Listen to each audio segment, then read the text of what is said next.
User of photons picture और after effect 2018 की basic training series में आपको वेलकम। और आज हम शुरू करेंगे अपनी सीरीज़ का तीसरा सेगमेंट जिसमें हम एनिमेशन को देखेंगे आफ्टर इफेक्ट की। तो चलिए शुरू करते हैं।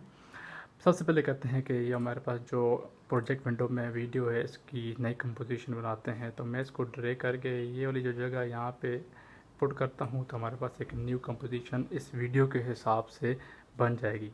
और अगर आप आफ्टर इफेक्ट में काम कर रहे हैं और आप ना आपके पास कोई ऐसी इफेक्ट नहीं लगा रहे जिसमें लाइट यूज़ हो रही हो, तो आप काइंडली यहाँ से इस स्विच में आल्ट क्लिक करके इसको या राइट क्लिक करके इसको 30 बिट की बजाय 16 या 8 बिट कर लें।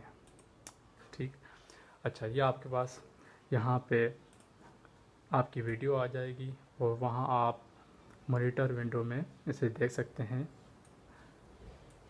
अच्छा, आप यहाँ से रैंप रिव्यू कर सकते हैं। ये आपकी जो वीडियो है ये वो आप चल रही है। तो आफ्टर इफेक्ट एनिमेशन सेगमेंट में हम देखेंगे सबसे पहले ट्रांसफॉर्म। तो अब आपकी जो वीडियो है या इमेज है तो उसके साथ यहाँ पे एक तीर का निशान है, आप इस पर क्लिक करेंगे तो आपके पास दो चीज़ें आ जाएंगी। ये वैसे आपके पास ऑडियो है, आप इसे निकाल दें, मैं वैसे ऑडियो पर काम नहीं करता आफ्टर इफेक्ट में। तो आपके पास सबसे पहले है ट्रांसफॉर्म। तो ट्रांसफॉर्म पर आप क्लिक करेंगे तो आपके पास ये 5 ऑप्शन आ जाएंगे जिसमें anchor point, position, scale, rotation और ओपेसिटी है। अच्छा, एंकर पॉइंट बेसिकली क्या होता है? ये वो पॉइंट होता है जिसके इर्द गिर्द आपकी वीडियो या इमेज को रोटेट करना, जिस तरह CG पॉइंट होता है। अगर मैं चाहूँ कि आप ये वीडियो रोटेट करें तो इस वीडियो ने इस पॉइंट, ये वाला इस पॉइंट के इर्द गिर्द रोटेट करना है। इसे मैं रीसेट कर देता हूँ। अच्छा, यहाँ से आप रीसेट कर सकते हैं। पोजीशन, आपकी वीडियो की पोजीशन, आप इसे कौन सी पोजीशन में रखना चाहते हैं। स्केल, देखें ये जो वीडियो है इसी जो एंकर पॉइंट है इसके इर्द गिर्द ही बड़ी छोटी हो रही है।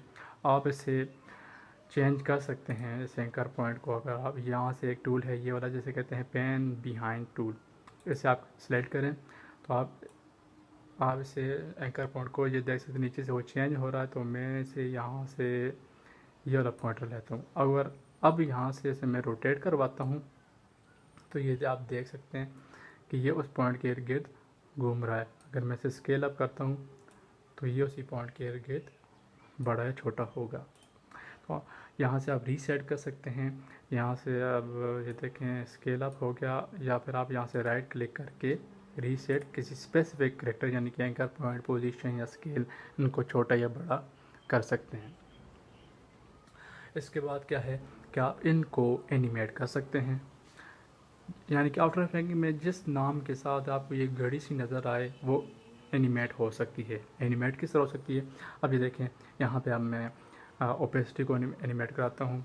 तो यहाँ से आप ओपेसिटी जो है, ओपेसिटी, तो इसकी घड़ी पर आप क्लिक करते हैं तो आपके पास यहाँ पे कर्सर है, या आपका जो कर्सर है या करंट टाइम इंडिकेटर जो है वहाँ जहाँ पे ये होगा वहाँ पे एक की फ्रेम यहाँ पे और यहाँ पे शो हो जाएगी। और यहाँ पे मैं वैल्यू सेट कर देता हूँ 0 और कहता हूँ कि जी ये ना 1 सेकंड बाद हो जाए 100। तो ये अब अगर मैं इसे स्क्रब करता हूँ या इसके रैम प्रीव्यू हम देखते हैं तो ये आस्ते आस्ते फेड इन होगा। तो ये आप देख सकते हैं कि हमने ओपेसिटी को एनिमेट किया। यहाँ से हम इसका जो है वो स्केल, पोजीशन को एनिमेट कर सकते हैं। ये मैं इसकी, हाँ, और दूसरी बात कि अगर आप ये की फ्रेम को हटाना चाहते हैं तो उस घड़ी पर क्लिक करें तो ये ख़त्म हो जाएंगी। और यहाँ से मैं वैल्यू को इंक्रीज़ कर देता हूँ। जहाँ तक आप इस घड़ी पर के ऊपर क्लिक नहीं किया करेंगे तो ये एनिमेशन नहीं करेंगी। आप देख सकते हैं अगर मैं यहाँ से ये रखता हूँ 62 और आगे जाके कर देता हूँ जी 100, तो ये देखें ये हर जगह 100 ही रहेगी क्योंकि मैंने इसे एनिमेट नहीं करवाया। दूसरी चीज़ हम पोजीशन में देखते हैं। यहाँ से मैं इसकी पोजीशन रख देता हूँ जी यहाँ से यहाँ पे, और कहता हूँ जी कि यहाँ पे ये वीडियो आ जाए अपनी नॉर्मल पोजीशन पे। जी, आप ये देख सकते हैं कि यहाँ पे एक पेथ जो है, इसका जो रास्ता है वो आपको नज़र आएगा कि वो एक बन चुका है। तो आप अगर आप इसको देखना चाहें और ये देखें, आप पोजीशन जो है वो एनिमेट हो गई है। अब दूसरी बात क्या है, आप इसे देखें।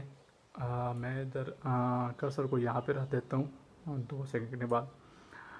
तो मैं यहाँ से इसको ड्रैग करके यहाँ तक ले आ सकता हूँ, या फिर दूसरा तरीका क्या है कि आप कीबोर्ड के ऊपर एन का बटन दबाएंगे तो ये जो आपके पास टाइमलाइन है वो इतना हो जाएगा, और वर्क एरिया यहाँ पे आप राइट क्लिक करेंगे और trim com to work area, तो ये वो पार्ट आपके पास आ जाएगा जो आप एनिमेट कराना चाहते हैं।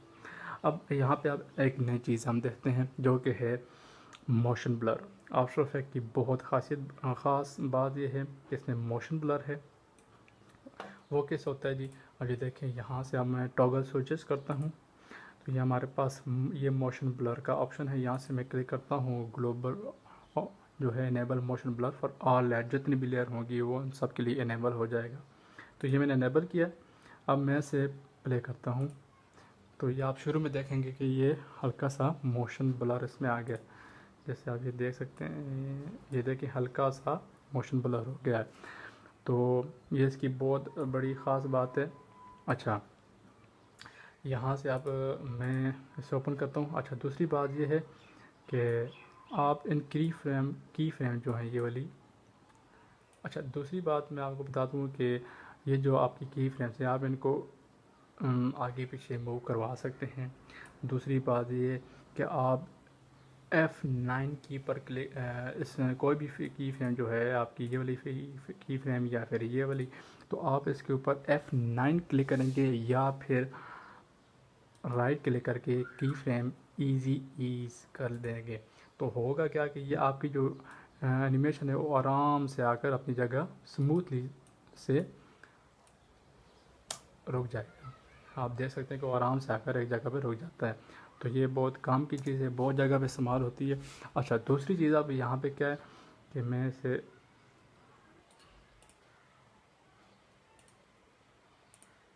अच्छा कंट्रोल Z।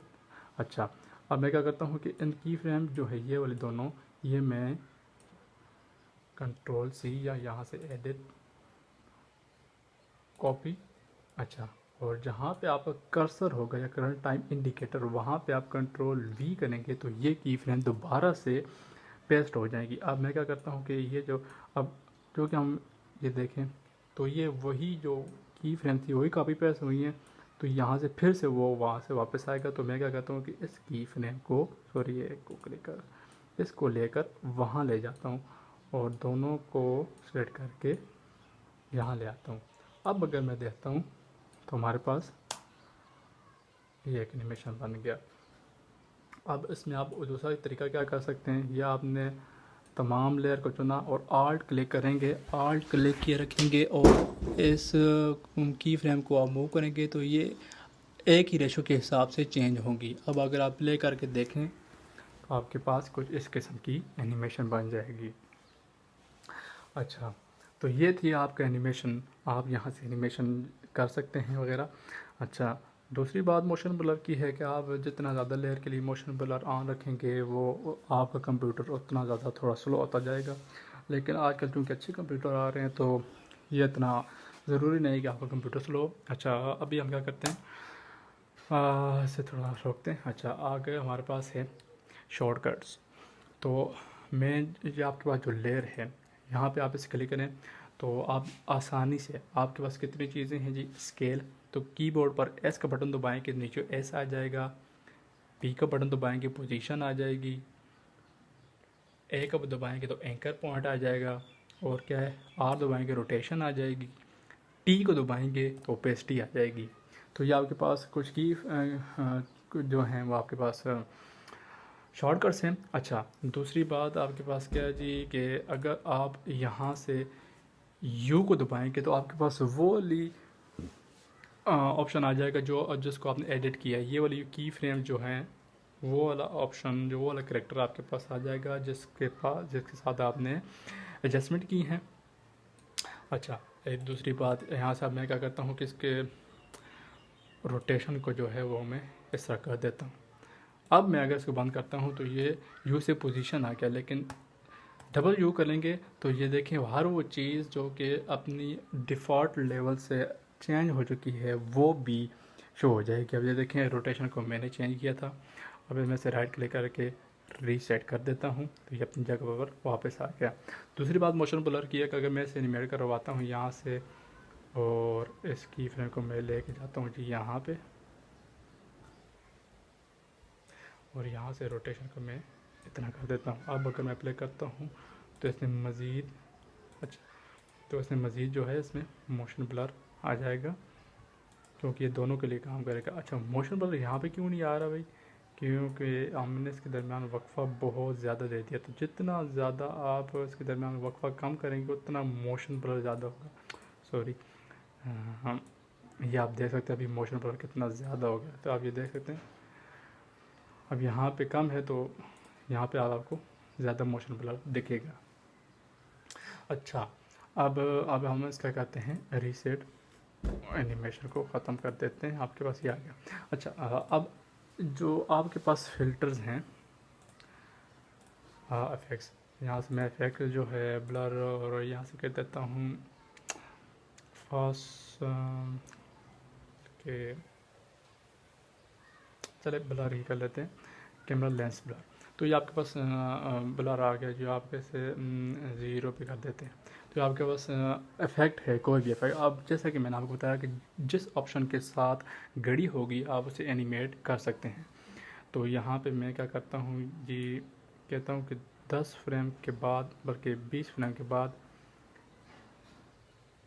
एक मिनट, शुरू में हम इसकी वैल्यू रख देते हैं 0 और 20 फ्रेम के बाद इसकी वैल्यू कर देते हैं हम बल्कि यहाँ पे हम कर देते हैं 0 और यहाँ पे हम बढ़ा देते हैं वैल्यू इतनी, और यहाँ से रिपीट एज पिक्सल कर देते हैं। अगर हम आप वीडियो को प्ले करते हैं तो होगा ये कि उन फ्रेम के दरमियान इस फिल्टर को एनिमेशन दिया जाएगा। अब ये देख सकते हैं आप, यहाँ पे 0 है और ये देखें हल्का सा ब्लर और बढ़ रहा है, तो आप ये देखें ये एनिमेशन होना शुरू हो गई। अगर आप उन की फ्रेम को ढूंढना चाहते हैं तो सिमिलरली आप यू का बटन दबाएंगे तो वो की फ्रेम आपके पास आ जाएंगी और आप यहाँ से एनिमेशन करवा सकते हैं। और दूसरी बात, आप यहाँ से दूसरी बात ये भी देख लें कि अब मैं डबल क्लिक करता हूँ तो ये देखें एच बिहेवियर को मैंने ऑन किया था जो कि यूजुअली ऑफ होता है, ये देखें आप ये ऑफ हो गया, मैंने ऑन किया था तो वो चीज़ भी आपको इसने बता दी। अच्छा, दूसरा यहाँ से आप देख सकते हैं ये ऊपर एक हैंड टूल है, ऐसे आप रोटेट करवा सकते हैं, सॉरी मूव करवा सकते हैं इसको। दूसरा आपके पास जूम टूल है, आप इसमें जूम करके देख सकते हैं। अच्छा जी, इसके आगे आपके पास है रोटेशन, तो आप यहाँ से रोटेट करवा सकते हैं। कैमरा है ये 3D लेयर्स के लिए, आप कैमरा जब बनाना चाहते हैं तो कैमरे के मूवमेंट के लिए, लेकिन अभी 2D, अब हमने कैमरा सेलेक्ट नहीं किया तो ये काम नहीं कर रहा। ये कैमरा बिहाइंड, ये शेप लेयर के लिए है, ये पेन टूल है, ये टेक्स्ट, ये वही फ़ोटोशॉप वाले हैं जस्ट आपको एनिमेशन बनाने के लिए। अच्छा, अब इसके बाद हमारे पास है जी एक एडजस्टमेंट लेयर। एडजस्टमेंट लेयर क्या करती है, वो एक किस्म की ख़ास लेयर होती है। मैं आपको बताता हूँ, यहाँ से मैं एक इंपोर्ट करता हूँ फाइल, एक ये पिक्चर मैं ले लेता हूँ। अब इस पिक्चर को मैंने यहाँ पे रखा, वैसे थोड़ा यहाँ से मैंने ये लिया और इसे मैंने इतना कर लिया। अब मैंने इधर यहाँ रखा, अब मैं बनाता हूँ जी न्यू एडजस्टमेंट लेयर। अब एडजस्टमेंट लेयर बेसिकली जो होती है ना खाली लेयर होती है, लेकिन आप इसके ऊपर इफेक्ट लगा के तमाम जो नीचे उसके नीचे लेयर्स आएंगी उसके ऊपर आप इफेक्ट कर सकते हैं। जिस तरह मैं अभी कर्व्स का इफेक्ट लगाता हूँ तो मैं अब इसका कलर करेक्शन चेंज करता हूँ। ये देखें आप दोनों लेयर्स के कलर चेंज हो रहे हैं। यहाँ से अगर मैं ये जो लेयर्स के लिए आई का बटन होता है, आप यहाँ पे क्लिक करके उस मखसूस लेयर को ऑन ऑफ कर सकते हैं। ये देखें तो एडजस्टमेंट लेयर के जो इफेक्ट हैं वो निचली वाली तमाम लेयर को अफेक्ट कर रहे हैं। अभी देखिए अब मैं इस लेयर को ड्रैग करके नीचे ले आता हूँ तो ये सिर्फ निचली वाली जो है लेयर उसको अफेक्ट कर रहा है। अगर इसमें ड्रैग करके ऊपर ले आता हूँ तो ये दोनों को अफेक्ट कर रहा है। अच्छा, ये इसके साथ कुछ बॉक्सेस हैं, ये सोलो के लिए है कि आप सिर्फ एक ही लेयर को, जैसा कि अब मैं इस लेयर को देना चाहता हूँ तो ये सिर्फ उसी को ऑन ऑफ करेगी। इसको देखना चाहते हो तो ये वाली सिर्फ आ जाएगी। ये लॉक है कि आप किसी लेयर को छेड़ना नहीं चाहते। यहाँ पे मोशन ब्लर 3D के लिए है, जो हम आगे की वीडियोस में देखेंगे। अच्छा, ये पेरेंट टूल है। पेरेंट टूल में क्या है कि आप किसी एक वीडियो इमेज को दूसरी वीडियो इमेज के साथ मूव करवा सकते हैं। अब ये जो वाला हमारे पास जो निशान है, इसके पकड़ के हम इसको माउंटेन जो है इसके साथ अटैच कर देते हैं। अब होगा क्या कि अब मैंने माउंटेन वाली लेयर को सिलेक्ट किया, अब इसमें मूव करवाता हूँ तो ये जो इमेज है वो बहुत अच्छे तरीके से उसके साथ अटैच्ड है। मतलब जिधर मैंने अब ये देखें, और अब मैं इसको रोटेट करवाता हूँ तो वो इमेज भी इसके साथ रोटेट होगी। तो ये इसका बहुत बड़ा फंक्शन है। अगले आने वाले वीडियोज़ में हम देखेंगे। दूसरा हमारे पास क्या है कि से आज का लेक्चर कह रहा हूँ, आज का ट्यूटोरियल तो इसे ख़त्म हो गया। तो ये चीज़ें थी जो आपको पता होनी चाहिए आफ्टर इफेक्ट एनिमेशन के लिए। यही वो चीज़ें हैं जिनको आप इस्तेमाल करके अच्छे अच्छे इफेक्ट्स बना सकते हैं। अगर आपको ये वीडियो पसंद आई तो मेरा चैनल ज़रूर सब्सक्राइब कीजिएगा और वीडियोस को ज़्यादा से ज़्यादा शेयर कीजिए। अगर आपको कोई बात समझ नहीं आती आफ्टर इफेक्ट्स के बारे में तो ज़रूर कमेंट में छोड़िएगा। शुक्रिया।